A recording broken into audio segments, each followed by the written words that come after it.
Yo, what's going on YouTube? And welcome back to Goal Line Hockey. It's your boy Kevin Forte. We are taking a look today at the Los Angeles Kings making a trade with the New York Rangers for Brendan Lemieux. We're going to be taking a look at this trade in this video. If you guys like what we're doing here at Goal Line Hockey, want to see the latest news around the NHL, more videos like this, make sure to give this video a big thumbs up and an even bigger subscribe down below. And let's take a look at the New York Rangers trading Brendan Lemieux to the Los Angeles Kings. So, our second big trade before the trade deadline.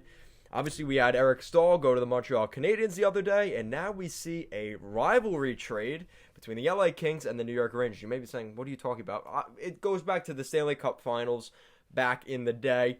But obviously, there's always that New York-LA rivalry, and it kind of mashed up with the two teams. The East versus the West Coast kind of thing.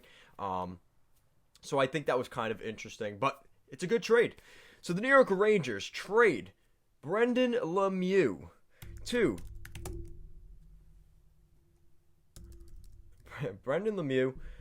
the Los Angeles Kings for a 4th round pick. Now, you guys may be wondering, well, what is the significance of this trade? It's not a super big trade overall, but it's more about the LA Kings and their direction. Because the LA Kings, at this point, have kind of indicated to us that they are going to be buyers at this year's deadline. Now, what is the significance of that? There's a couple things you have to look at. So the first thing, you have Brendan Lemieux, who in 31 games this season has 7 points. So he's not going to be your goal scoring guy. He's not going to be really that much of a defensive player either. He's more of just a young grit player that they add, and he's cheap. And looking at the LA Kings, they're cap friendly. They have the most cap space in the league, $9 million in cap space. They have a plethora of draft picks. They have 7 draft picks in this year's draft, and they've already traded their 4th and 7th this year. So they have 2 seconds and 2 thirds, and they still have Calgary's 4th. So they have a lot of draft picks. So it was a cheap move. They bring in Brendan Lemieux. He's got 2 years left at $1.5 million per season. Brendan Lemieux, 25 years old, like I said, 7 points this season. He has 43 points in his almost 200 games in the NHL. He plays an average of 10 minutes of ice time per night, so he's not this big name player for the Kings, but he adds a little bit of grit to their lineup, and he fits really well with the LA Kings system. And let's take a look where he fits in their lineup. We are probably going to see him as a depth player, or maybe even a third liner, 3rd or 4th line right winger. He's not a huge pickup, but especially, we've seen Martin Frk is on the long-term injured reserve, or the injured reserve. So this gives him an opportunity to probably fill in Martin Frk's role, at least for the time being. And for a 4th round pick, the LA Kings, with where they are in the standings, it makes sense that LA makes this trade. They see themselves as a team that is on the outside of the playoffs, but still looking in. Listen, they're only 5 points back of the St. Louis Blues for that 4th spot in the division, and the Blues have played 2 more games, so that could be 4 points. They can make up that ground to make it a 1-point differential between them and the St. Louis Blues. And let's be honest, the Blues have not played well, and there's blood in the water. They're 2-5-3 over their past 10 games. They're on a 3-game losing skid, and LA has struggled in their own right, 4-5-1 over their past 10. But they still see a chance, or no, they're 4-5-1. Yeah, they're 4-5-1 over their past 10. Still see themselves as a team that could be a legitimate team in that race.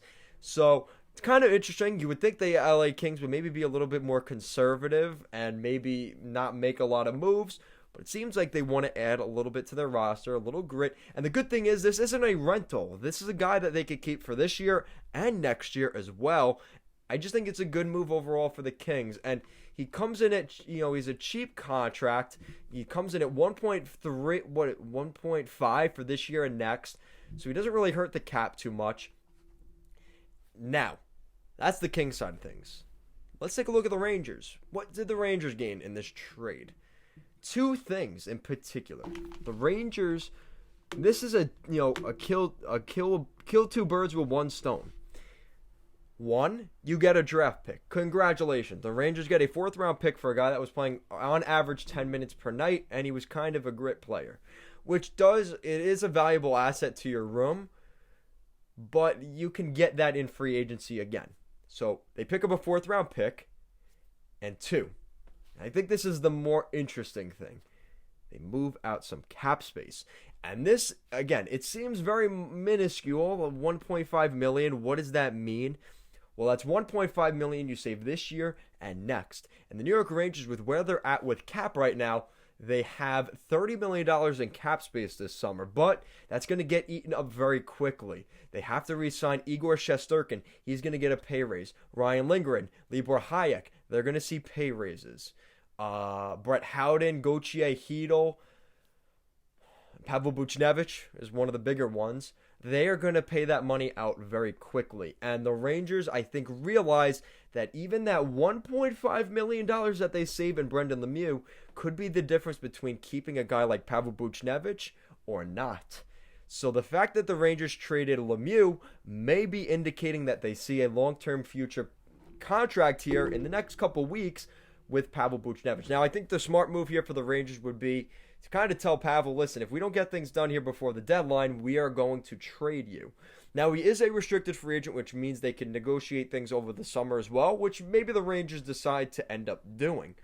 But like I said, Hedel and Gauthier are probably going to see the bigger contracts out of the two. Out of the 3 guys. Brett Howden could see something in his contract. Definitely not $863. He'll probably see at least $1 million, I would think. Lindgren, a solid defenseman. He's not going to make $925 next year. And obviously, Igor Shesterkin is not going to make, his entry-level deal. He's going to make more money. So, it's interesting. I think the Rangers are a weird team right now. I mean, we know they've been looking to trade D'Angelo's deal. It doesn't look like teams will even touch that. No team wants that cancer or that contract in their room. So the Rangers have had to look elsewhere. And Jeff Gorton seems like he is going to be trading out, shedding off salary wherever he can. And Brendan Lemieux was a guy that they could pick up a draft pick for, and they move in. They create some cap flexibility, which is critical for the New York Rangers going into this offseason. So, guys, let me know what you think in the comment section down below. What do you think of this trade? I don't like to do winners and losers. I think this is a win for both sides. I think this could be a long-term bigger win for the Rangers because they moved out that cap space. But we'll find out. Obviously, that 4th-round pick could turn into the next Wayne Gretzky, right? Who knows, right?